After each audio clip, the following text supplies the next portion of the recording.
حضرت عمر رضی اللہ تعالی عنہ کا خطبہ اپنی سختی کے بارے میں۔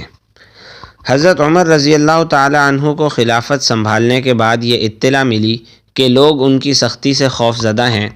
تو انہوں نے لوگوں کو جمع کر کے ایک تقریر کی جس میں حمد و ثنا کے بعد فرمایا، مجھے یہ اطلاع ملی ہے کہ لوگ میری سختی سے خوف زدہ ہیں اور میری درشتی طبع سے ڈرتے ہیں۔ ان کا کہنا یہ ہے کہ عمر اس وقت بھی ہم پر سختی کرتا تھا جب حضرت صلی اللہ علیہ وسلم ہمارے درمیان موجود تھے، اور اس وقت بھی سختی کرتا تھا جب حضرت ابو بکر صدیق رضی اللہ تعالیٰ عنہ ہمارے خلیفہ تھے۔ اب تو تمام اختیارات اسی کے پاس چلے گئے ہیں، اب نہ جانے اس کی سختی کا کیا حال ہوگا۔ تو سن لیجئے کہ جس شخص نے بھی بات کہی ہے اس نے سچ کہا ہے۔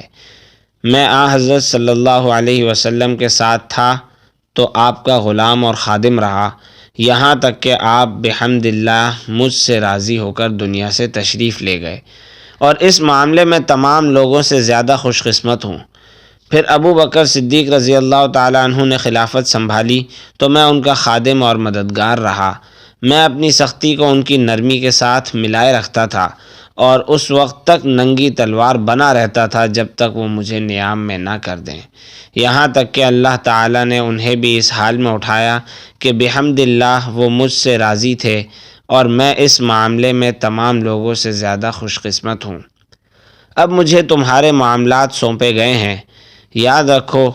کہ اب اس سختی میں کئی گنا اضافہ ہو گیا ہے، لیکن یہ صرف ان لوگوں کے لیے ہے جو مسلمان پر ظلم اور زیادتی روا رکھیں۔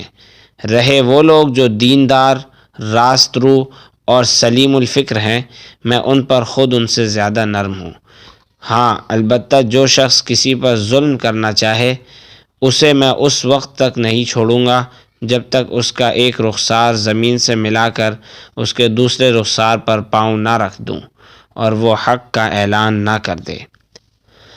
لوگوں، تمہارا مجھ پر یہ حق ہے کہ میں تمہاری اجتماعی آمدنی میں سے ایک دانہ بھی تم سے نہ چھپاؤں، اور تمہارا مجھ پر یہ حق ہے کہ میں تمہیں ہلاکت میں نہ ڈالوں،